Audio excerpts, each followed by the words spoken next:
Hi అండి. రాబోయే రోజుల్లో పంచాయతీ ఎలక్షన్స్ జరగబోతున్నాయి.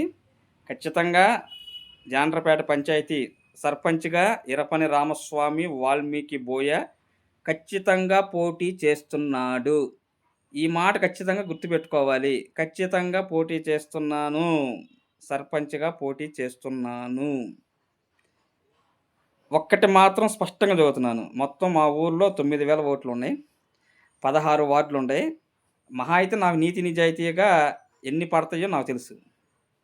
సాలిడ్‌గా చెప్పాలంటే 100కి ఒక 2% మాత్రమే నాకు ఓటుంది. అంటే నాకున్నటువంటి సర్కిల్‌లో. 100కి 2% మాత్రమే ఉంది. కానీ రామస్వామి గారి రాజకీయం వేరుగా ఉంటది. వాడి స్టైల్ వేరుగా ఉంటది. వాడు వార్డుల్లో వాడి సర్కిల్ వేరుగా ఉంటది.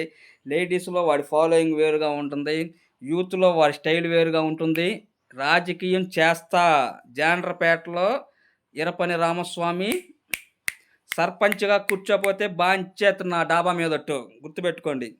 ఇరపని రామస్వామి ఈసారి సర్పంచ్ ఎన్నికల్లో జాండ్రపేట సర్పంచ్‌గా